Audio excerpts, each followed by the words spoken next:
যত পীর ফকির ওলিয়া উলিয়ার দিকে বাঁকা নজরে তাকাও, জগৎময় আল্লাহর বন্ধুদের সম্মান আল্লাহই রক্ষা করবেন।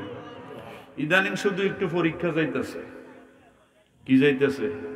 মানা আদালি ওয়ালিয়ান ফাকাদ আযানতুহু বিল হারব, বুখারী শরীফের হাদিস। নবীজি ফরমান, আল্লাহর হাদিসে জিবরাইল আল্লাহ নবীকে বলেন, আপনি হাবিব আপনি জানায় দেন আমার বন্ধু ওলির বিরুদ্ধাচরণ যারা করবে তার বিরুদ্ধে আমি আল্লাহ যুদ্ধের ঘোষণা দিলাম। আল্লাহর যুদ্ধ কি জানেননি? আল্লাহ কি এসে মারপিট করব? আল্লাহর যুদ্ধ হলো বালা মুসিবত। কি? যখনই নবীর শানে আজমতে আঘাত হচ্ছে, যখনই পীর ফকির আউলিয়াদের বিরুদ্ধাচরণ করা হচ্ছে, মসজিদের মিম্বরে বসে যখনই নবী ওলিদের বিরুদ্ধাচরণ হচ্ছে, তখনই কিন্তু আযাব গজবে দুনিয়াকে গ্রাস করতেছে। 1 কোটি মানুষ লইয়া গেল গা কিসে? 1 কোটি লইয়া গেল গা করোনা দিয়া। এরপরে আসলো ইউক্রেন রাশিয়ার যুদ্ধ, আমরা চুলার ঘরে পর্যন্ত আঘাত লাগবে।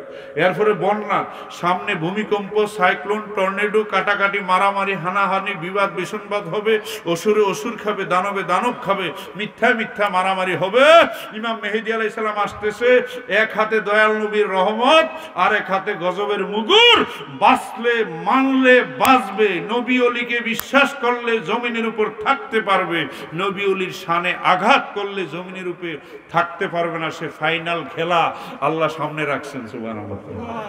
তা আপনাদেরকে বলতেছি, যদি আপনারা টিক্কা থাকতে চান, কবর হাসন মিজান ফুলছেরাতে গেইনার হইতে চান, নবী ওলির পথে আকায়েদে আহলে সুন্নাহ হুসাইনি কাফেলা আপনারা আসেন।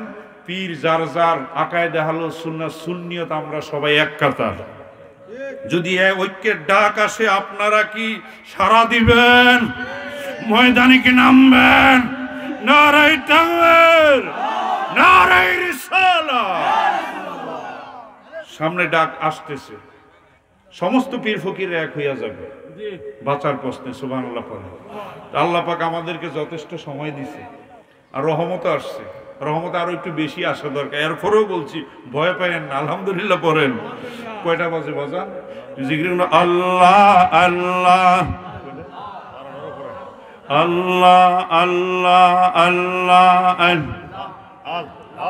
আল্লাহ নাম যেই জন জপে জায়গা নিশির শেষ, রহমতেরি ঢল পড়িয়া গোনা যায় তার বেশে।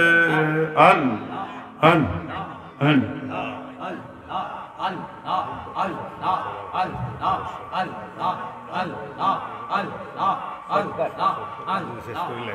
লা ইলাহা ইল্লাল্লাহু মুহাম্মাদুর রাসূলুল্লাহ সাল্লাল্লাহু। কেউ ওঠা বসা করবেন না। আমি ভিজলে আপনারা ভিজতে পারবেন না। আর আমি বললাম তো এটা রহমতের বৃষ্টি, বিশ্বাস করেন না একটু, এটা রহমতের বৃষ্টি। তো আগামী মাহফিল আমি আর সামনে বাড়ছি না, আসলে আমি ধরছি একটু শেষে।